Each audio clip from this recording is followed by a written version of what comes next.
હવે આપણે આપણા શૈક્ષણિક મુદ્દા પર આવીએ તે પહેલા આપણે એ સમજીએ કે ધોરણ 9-10 માં એક વિષય તરીકે વિજ્ઞાન અને ટેકનોલોજી નો આપ સૌએ અભ્યાસ કર્યો છે. આ વિજ્ઞાન અને ટેકનોલોજી વિષય ધોરણ 11-12 વિજ્ઞાન પ્રવાહમાં 3 વિજ્ઞાનમાં વિભાજિત થાય છે. રસાયણ વિજ્ઞાન, ભૌતિક વિજ્ઞાન, જીવ વિજ્ઞાન. રસાયણ વિજ્ઞાનને અંગ્રેજીમાં કેમિસ્ટ્રી, ભૌતિક વિજ્ઞાનને ફિઝિક્સ, જીવ વિજ્ઞાનને બાયોલોજી કહીશું. તેમાં પણ રસાયણ વિજ્ઞાનની અંગ્રેજીમાં એની સ્પેલિંગ અને એનો ઉચ્ચાર ખાસ સમજીશું. સ્પેલિંગ છે એની CHEMISTRY, કેમિસ્ટ્રી. કેમિસ્ટ્રી નહીં. અને સ્પેલિંગમાં પણ CHEMESTRY નહીં, CHEMISTRY. હવે આ રસાયણ વિજ્ઞાનની જ મુખ્ય 3 શાખા છે: ભૌતિક રસાયણ, કાર્બનિક રસાયણ, અકાર્બનિક રસાયણ. ભૌતિક રસાયણને અંગ્રેજીમાં ફિઝિકલ કેમિસ્ટ્રી કહીશું, કાર્બનિક રસાયણને ઓર્ગેનિક કેમિસ્ટ્રી કહીશું, અકાર્બનિક રસાયણને ઇનઓર્ગેનિક કેમિસ્ટ્રી કહીશું.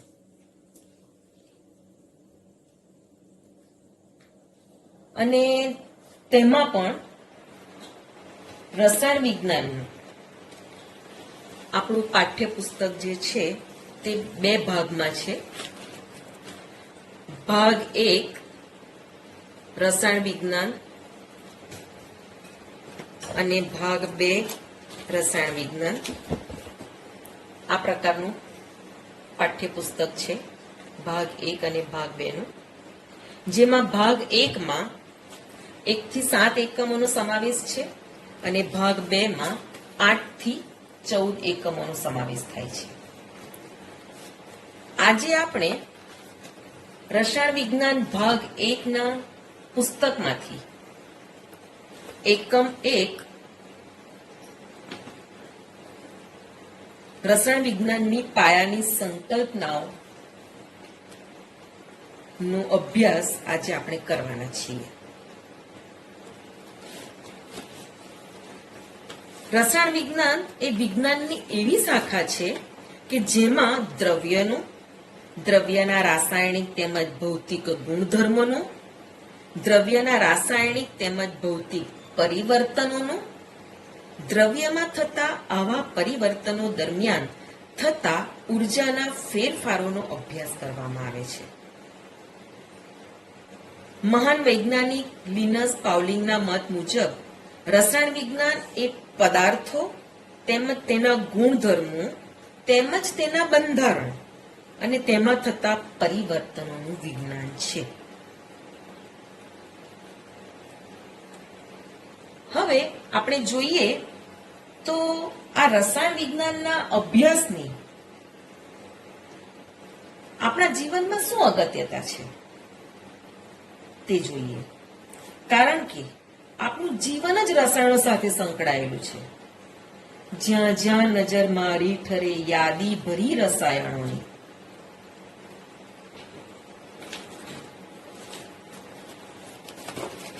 આ કાગળ, કાપડ, પ્લાસ્ટિક, આપણી આસપાસ રહેલી હવા, ખનિજો, વનસ્પતિ, પ્રાણી, મનુષ્ય સહિત આપણા શરીરમાં ડીએનએ ના બંધારણમાં પણ જેનો અભ્યાસ તમે ધોરણ 10 માં કરી ગયા છો,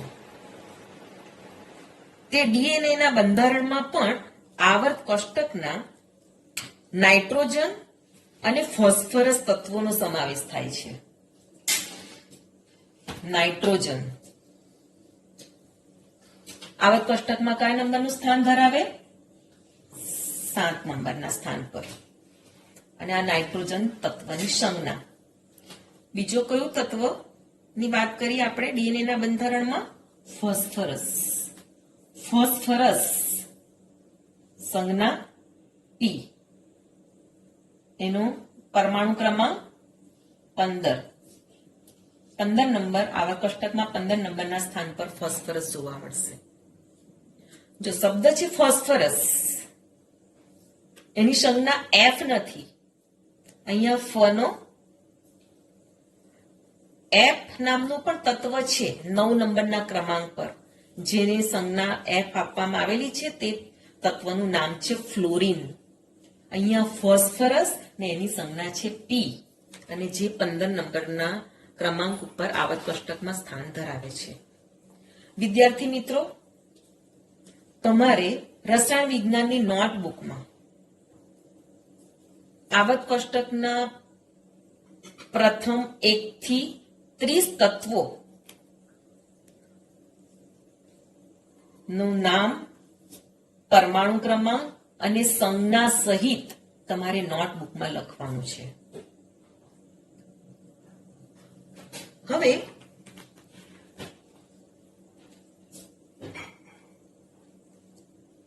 જીવનના આ દરેક ક્ષેત્રે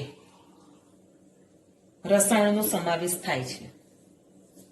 યુદ્ધ ક્ષેત્રે જો આપણે લઈએ તો વિનાશકારી વાયુઓ, બોમ્બ્સ, એના નિર્માણમાં રસાયણો મહત્વનો ભાગ ભજવે છે. વાહન વ્યવહારના ક્ષેત્રે પેટ્રોલિયમ, બળતણ જે વપરાય છે વાહનોમાં, તેમાં રસાયણો. ખાદ્ય પદાર્થોમાં પ્રિઝર્વેટિવ્સ તરીકે આપણે જે ઉપયોગ કરીએ છીએ, એટલે ખાદ્ય પદાર્થોમાં પણ રસાયણોનો સમાવેશ થાય છે. ભૂસ્તર ક્ષેત્રે, જેમાં ધાતુ, અધાતુ, મિશ્ર ધાતુ અને જમીનમાંથી ખડકો અને ખનિજોનો પણ સમાવેશ થાય છે. ખનિજ કોલસો, એ બધા રસાયણોનો ભૂસ્તર ક્ષેત્રે સમાવેશ થાય છે. કૃષિ ક્ષેત્રે પણ રાસાયણિક ખાતરો, જંતુનાશક દવાઓ, એ પણ રસાયણો છે. અત્યારના કમ્પ્યુટર જગતમાં, કોમ્પ્યુટરાઇઝ કોઈ પણ સાધનમાં સિલિકોન ચિપ્સનો ઉપયોગ થાય છે. સિલિકોન સંજ્ઞા શું રહેશે સિલિકોનની? SI. કયા નંબરનું સ્થાન ધરાવશે આવર્ત કોષ્ટકમાં? 14 નંબરનું. આરોગ્ય ક્ષેત્રે ઘણા બધા રોગોની સારવારમાં ઔષધોનો જે ઉપયોગ થાય છે તે પણ એક રસાયણો છે. બાંધકામ ક્ષેત્રે વપરાતી ઈંટો, સિમેન્ટ, પ્લાસ્ટિક, સ્ટીલ, રોજિંદા જીવનમાં આપણે સુખાકારી અને સગવડના જે સાધનો વાપરીએ છીએ, જેમાં પ્રક્ષાલકો, સાબુ વગેરેનો આપણે રોજિંદા જીવનમાં ઉપયોગ કરીએ છીએ. ઔદ્યોગિક ક્ષેત્રે પણ એસિડ, બેઝ અને રંગકોનો અલગ અલગ ઔદ્યોગિક ક્ષેત્રે પ્રોડક્ટના ઉત્પાદનની અંદર એસિડ, બેઝ, ક્ષાર અને રંગકોનો ઉપયોગ થતો હોય છે. અહીંયા આપણે એક બાબત નોંધીશું, એસિડ, બેઝ અને ક્ષાર, જેમાં બેઝ માટે બીજો એક સમાનાર્થી શબ્દ વપરાય છે, આલ્કલી. બેઝને આલ્કલી પણ કહેવામાં આવે છે, એ નોંધશો. જીવન રક્ષક ઔષધોમાં કેન્સરની સારવારમાં અસરકારક આ 2 ઔષધોનો સમાવેશ થાય છે, સિસ્પ્લેટિન અને ટેક્સોલ.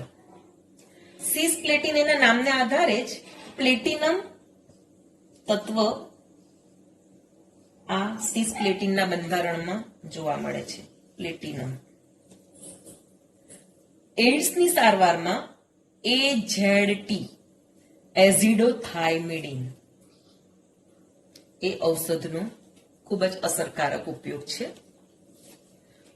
હવે આપણે ગ્રીન કેમિસ્ટ્રી તરફ જઈએ. ગ્રીન કેમિસ્ટ્રી હરિયાળુ રસાયણ વિજ્ઞાન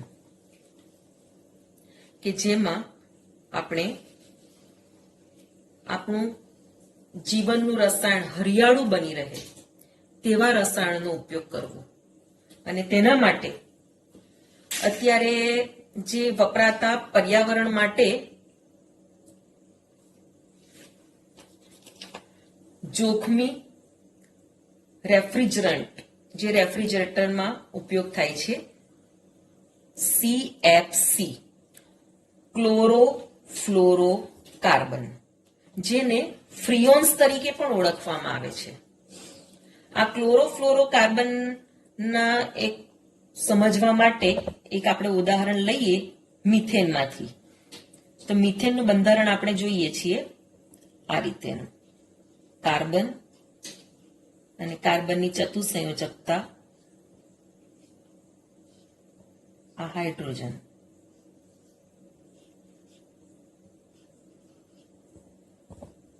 ક્લોરોફ્લોરોકાર્બન આ મિથેન નામના હાઇડ્રોકાર્બનમાંથી આ એક હાઇડ્રોજનને આપણે દૂર કરીએ અને ફ્લોરિન પરમાણુ દાખલ કરીએ.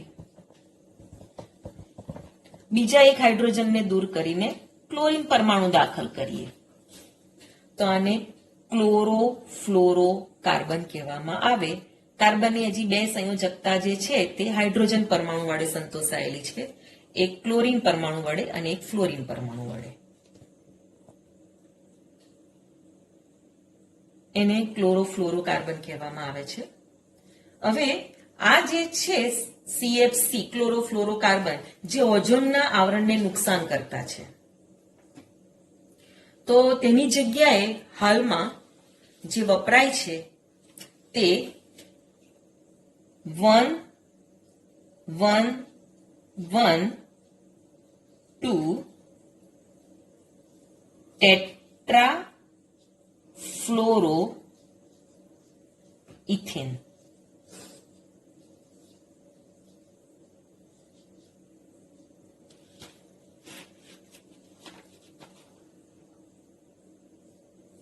આ જોખમી અસરને નાબૂદ કરવા માટે આ પદાર્થ વપરાય છે જે ઇથેનમાંથી બનેલો છે. આ ક્લોરોફ્લોરોકાર્બન મિથેનમાંથી આપણે એનું બંધારણ કંઈક અંશે સમજ્યા. હવે આ બંધારણને આપણે ઇથેનના બંધારણ વડે સમજવાનો પ્રયત્ન કરીએ. ઇથેનનું બંધારણ આપણે આગલા ધોરણમાં જોઈ ગયા છીએ. ઇથેનમાં 2 કાર્બન ધરાવતો હાઇડ્રોકાર્બન છે. મિથેને 1 કાર્બન પરમાણુ ધરાવતો હાઇડ્રોકાર્બન, CH4 અણુસૂત્ર એનું. મિથેનનું CH4, ઇથેનનું C2H6 આ એનું અણુસૂત્ર છે, આ એનું બંધારણીય સૂત્ર છે. આ કાર્બનની 3 સંયોજકતા હાઇડ્રોજન પરમાણુ વડે અને એની ચોથી સંયોજકતા આ બીજા કાર્બન પરમાણુ સાથે જોડાયેલી છે. અને આ કાર્બનની પણ આ 3 સંયોજકતા હાઇડ્રોજન પરમાણુ અને એની ચોથી સંયોજકતા આ કાર્બન સાથે. આ ઇથેનનું બંધારણીય સૂત્ર થયું.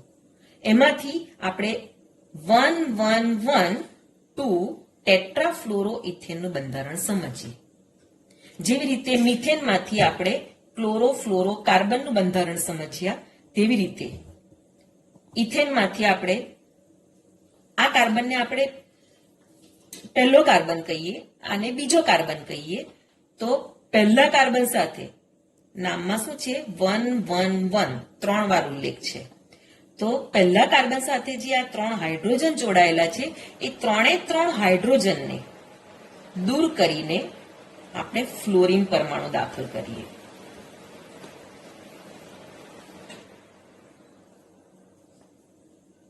એટલે 1,1,1 પહેલા કાર્બન સાથે જ 3 ફ્લોરીન પરમાણુ જોડાયેલા છે, એ તો કમ્પ્લીટ થયું.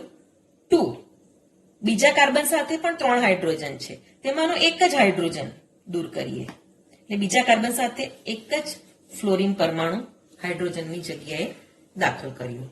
તો આ બંધારણ શાનું થઈ ગયું? 111 2 4 ફ્લોરીન પરમાણુ દાખલ કર્યા એટલે ટેટ્રાફ્લોરો અને મૂળ કાર્બનિક સંયોજન કયું હતું? ઇથેન. એટલે આ બંધારણ થયું 111 ટેટ્રાફ્લોરો ઇથેન કે જે પર્યાવરણ માટે જોખમી રેફ્રિજરન્ટ તરીકે CHC નો જે ઉપયોગ થતો હતો તેની જગ્યાએ હવે આ વાપરવામાં આવે છે. ગ્રીન હાઉસ વાયુઓની અંદર મિથેનનો સમાવેશ થાય છે અને કાર્બન ડાયોક્સાઇડનો. જો રસાયણ વિજ્ઞાનની અંદર જ્યારે પણ આપણે કોઈ પણ રસાયણનો અભ્યાસ કરતા હોઈએ ત્યારે જે પદાર્થનું નામ આવે તો તેનું અણુસૂત્ર શું છે, એનું બંધારણીય સૂત્ર શું થાય તે પણ સમજી લેવાનું, એનું વ્યાવહારિક નામ એટલે કે સામાન્ય નામ શું છે. આગળ આપણે રસાયણ વિજ્ઞાનમાં જોઈશું IUPAC નામકરણની પદ્ધતિ પ્રમાણે પણ નામ અલગ આવે છે. એ દરેકનો અભ્યાસ સાથે સાથે કરતા જ રહેવાનું. મિથેન આવ્યું એટલે તેનું અણુસૂત્ર આપણને ખબર હોવું જોઈએ કે એનું અણુસૂત્ર શું છે. મિથેનનું અણુસૂત્ર CH4. બીજું કાર્બન ડાયોક્સાઇડ, એનું અણુસૂત્ર CO2. તો આ થઈ વાત ગ્રીન કેમિસ્ટ્રીની કે જેમાં ગ્રીન હાઉસ વાયુઓ મિથેન અને કાર્બન ડાયોક્સાઇડનો સમાવેશ થાય છે.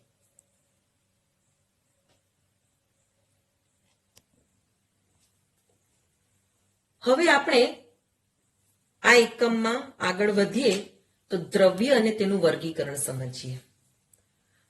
પ્રથમ આપણે દ્રવ્યની વ્યાખ્યા જો જોઈએ તો કોઈ પણ વસ્તુ જે જગ્યા રોકે અને દળ ધરાવે તો તેને દ્રવ્ય કહેવામાં આવે છે. ઉદાહરણ તરીકે ચોપડી, પેન, કાગળ, પાણી, હવા બધા જ સજીવો. દ્રવ્યનું વર્ગીકરણ જોઈએ આપણે. દ્રવ્યનું વર્ગીકરણ મુખ્ય બે પ્રકારના આધારે કરવામાં આવેલું છે. એક તો દ્રવ્યની ભૌતિક અવસ્થાને આધારે અને દ્રવ્યની રાસાયણિક લાક્ષણિકતાને આધારે.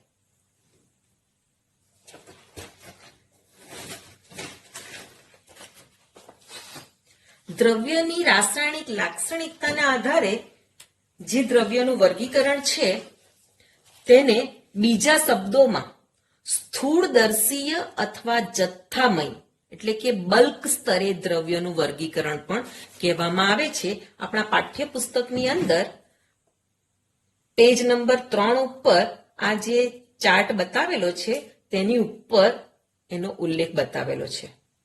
સ્થૂળદર્શીય અથવા જથ્થામય બલ્ક સ્તરે દ્રવ્યોનું વર્ગીકરણ. એ વર્ગીકરણ જે છે તે દ્રવ્યની રાસાયણિક લાક્ષણિકતાને આધારે છે. સૌપ્રથમ આપણે દ્રવ્યની ભૌતિક અવસ્થાને આધારે વર્ગીકરણનો અભ્યાસ કરીએ. તો દ્રવ્યની ભૌતિક અવસ્થાને આધારે દ્રવ્યનું આ 5માં વર્ગીકૃત થાય છે. ઘન, પ્રવાહી, વાયુ, પ્લાઝમા, BEC, બોઝ-આઇન્સ્ટાઇન કન્ડેન્સેટ. પરંતુ ભૌતિક અવસ્થાના આધારે મુખ્ય 3 અવસ્થા દ્રવ્યની ઘન, પ્રવાહી અને વાયુનો જ આપણે ધોરણ 11 અને 12માં અભ્યાસ કરવાનો છે.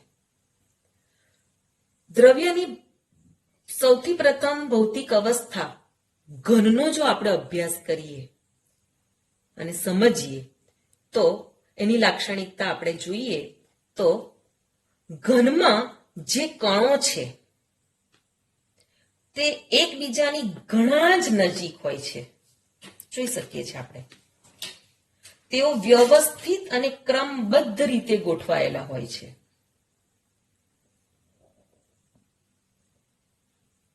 ચોક્કસ કદ અને આકાર હોય છે. દાખલા તરીકે NaCl, યુરિયા, ફોસ્ફરસ. હવે આ સંયોજનોનો આપણે થોડુંક અભ્યાસ કરીએ. NaCl એને આપણે શું કહીએ? વ્યવહારિકમાં મીઠું, મીઠાનો જે આપણે ઉપયોગ કરીએ છીએ તેને વ્યવહારિક નામ મીઠું છે, સામાન્ય નામ પણ એને કહીએ, પણ એનું રાસાયણિક નામ શું છે? સોડિયમ ક્લોરાઇડ, અને એનું આ અણુસૂત્ર છે NaCl. Na એટલે કે સોડિયમનો પરમાણુ અને Cl એટલે કે ક્લોરીનનો પરમાણુ. આ બંનેનો એક એક પરમાણુ દ્વારા NaCl નો અણુ બને. યુરિયા, યુરિયા એ કાર્બનિક સંયોજન છે. અને ફોસ્ફરસ, આવક કોષ્ટકમાં જે આપણે આગળ જોઈ ગયા, ફોસ્ફરસ જે 15 નંબરના ક્રમાંક પર સ્થાન ધરાવે છે આવક કોષ્ટકમાં, એ ફોસ્ફરસ તત્વ અથવા તો ફોસ્ફરસ તત્વનો પરમાણુ, તો ફક્ત સંજ્ઞા શું આવશે? પી. આ P4 એટલે કે ફોસ્ફરસનો અણુ છે કે જેમાં ફોસ્ફરસના 4 પરમાણુઓ એકબીજા સાથે જોડાયેલા હોય. આ ફોસ્ફરસનો અણુ એ P4 તરીકે અસ્તિત્વ ધરાવે છે. એનું સૂત્ર, એને તાત્વિક અણુ પણ કહેવામાં આવે. કેમ? કારણ કે ફોસ્ફરસ તત્વના જ 4 પરમાણુ દ્વારા આ અણુ બનેલો છે, એટલે એને તાત્વિક અણુ પણ કહેવામાં આવે. બીજા અણુઓ એવા હોય છે કે જેમાં અલગ અલગ તત્વના પરમાણુઓ ભેગા થઈને અણુ બનતો હોય. દાખલા તરીકે કાર્બન ડાયોક્સાઇડ, તો તેમાં કાર્બન તત્વનો 1 પરમાણુ અને ઓક્સિજન તત્વના 2 પરમાણુ, એવી રીતે કાર્બન ડાયોક્સાઇડનો અણુ બને. અને તાત્વિક અણુ કહેવાશે. કાર્બન ડાયોક્સાઇડને તાત્વિક અણુ નહીં કહેવાશે. તાત્વિક અણુ એને જ કહેવાય કે જેમાં એક જ તત્વના પરમાણુઓ દ્વારા અણુ બનેલો હોય. એવા તાત્વિક અણુની અંદર દ્વિપરમાણુ અણુ તરીકે નાઇટ્રોજન વાયુ N2, ઓક્સિજન વાયુ O2 એનો પણ સમાવેશ થાય છે. હવે આપણે પ્રવાહી દ્રવ્યની ભૌતિક અવસ્થા વિશે જોઈએ.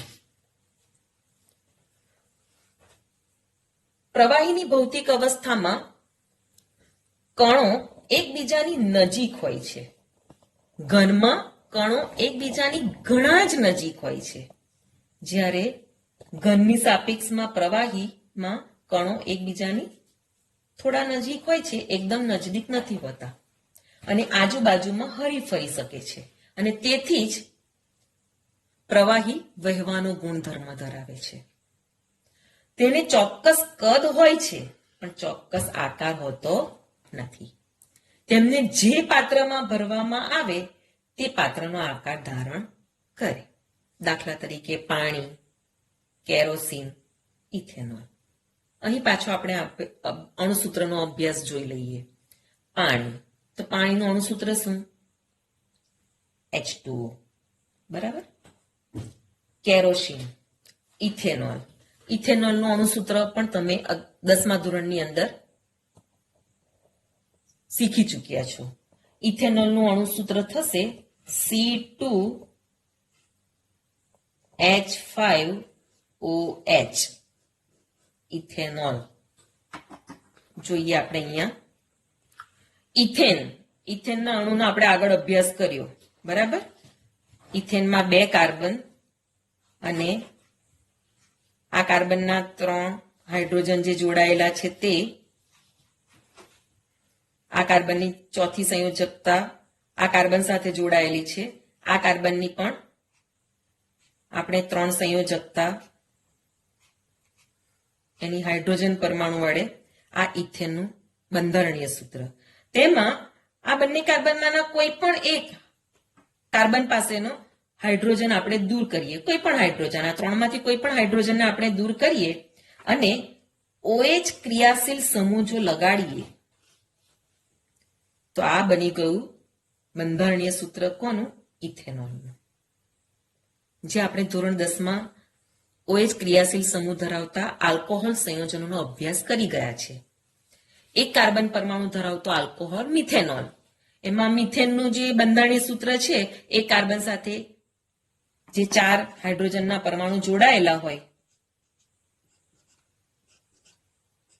અને 4માંનો કોઈ પણ એક હાઇડ્રોજનને દૂર કરીને OH ક્રિયાશીલ સમૂહ લગાડીએ તો આ મિથેનોલનું બંધારણીય સૂત્ર થયું. એટલે પ્રવાહીમાં મિથેનોલ પણ આપણે ઉદાહરણ તરીકે લઈ શકીએ.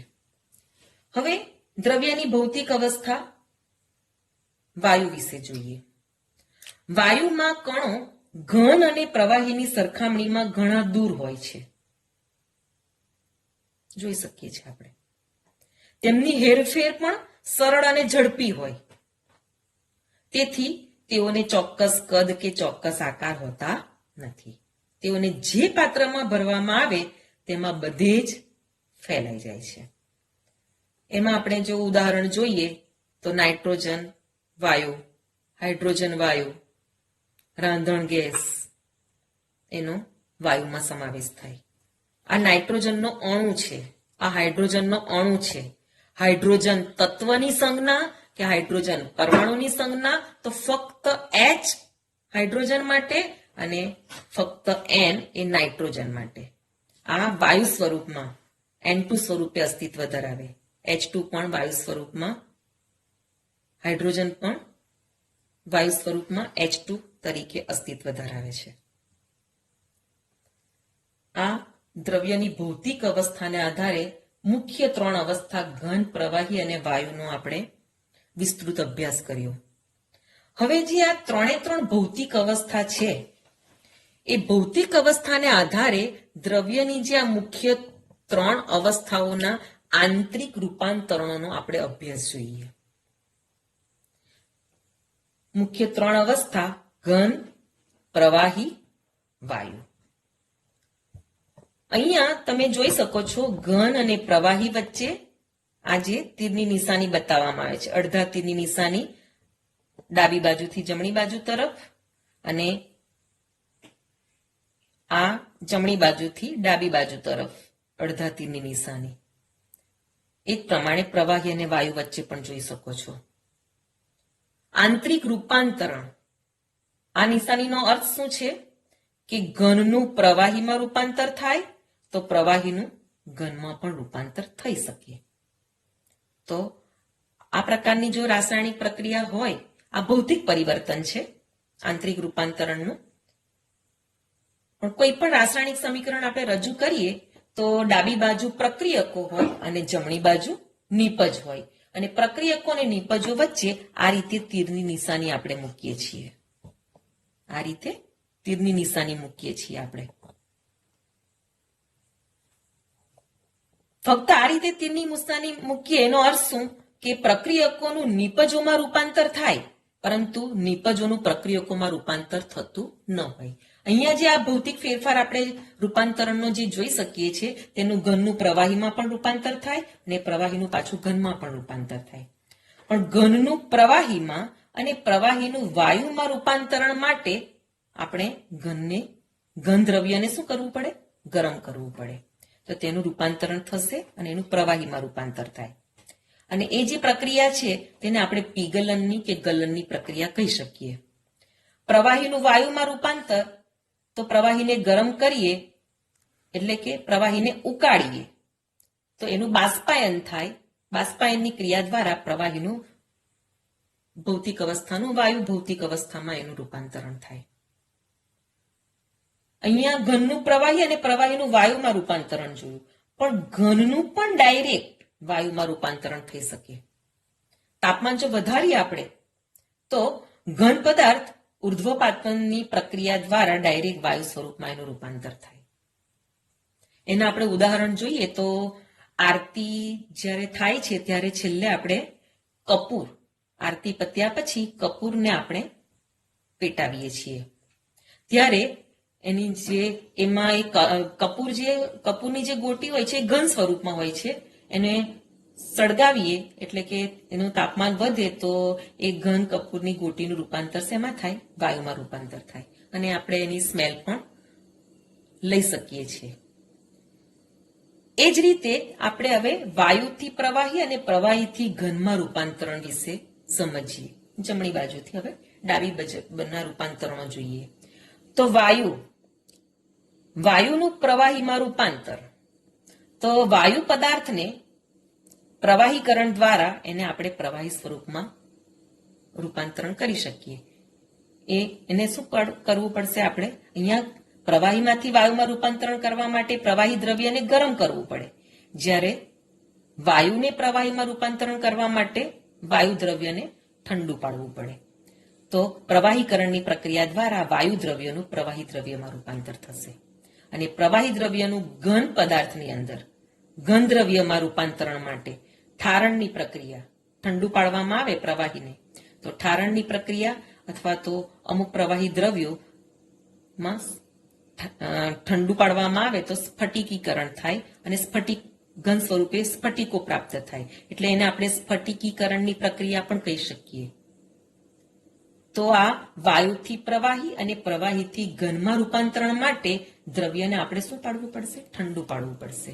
જ્યારે ઘનથી પ્રવાહી અને પ્રવાહીથી વાયુમાં દ્રવ્યને આપણે ગરમ કરવું પડશે.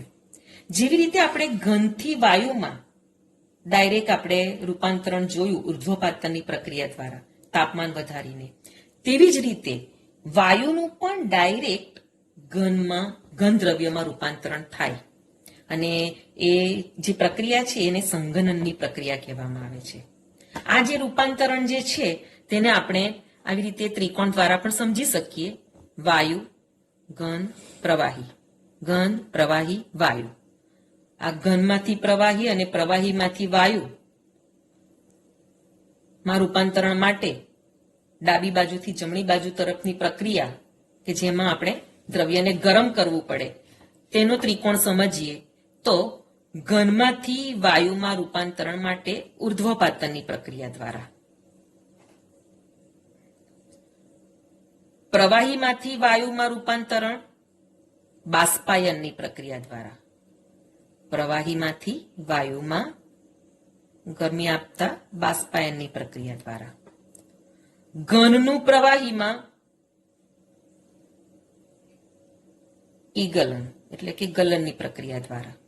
તે જ પ્રમાણે એનાથી વિરુદ્ધ જમણી બાજુથી ડાબી બાજુના તરફનો ત્રિકોણ સમજીએ તો વાયુ પદાર્થનું ઘન પદાર્થમાં રૂપાંતરણ જે ડાયરેક્ટ થાય તે સંઘનનની પ્રક્રિયા દ્વારા, પ્રવાહી પદાર્થનું ઘનમાં રૂપાંતરણ ઠારણની પ્રક્રિયા દ્વારા કે સ્ફટિકીકરણ, અને વાયુનું પ્રવાહીમાં તો તે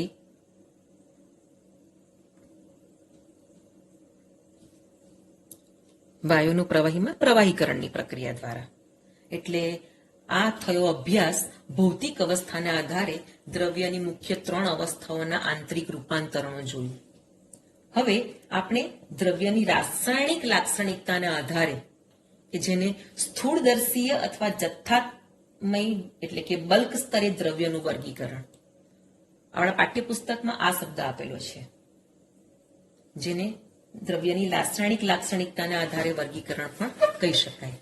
તેનું મુખ્ય મિશ્રણો અને શુદ્ધ પદાર્થોમાં વર્ગીકૃત થાય છે અને મિશ્રણોનું સમાંગ મિશ્રણ, વિસમાંગ મિશ્રણ, શુદ્ધ પદાર્થોનું તત્વો અને સંયોજન અને આ રાસાયણિક લાક્ષણિકતાના આધારે જે વર્ગીકરણ છે તેનો વિસ્તૃત અભ્યાસ હવે પછીના વિડીયોમાં આપણે જોઈશું. Thank you.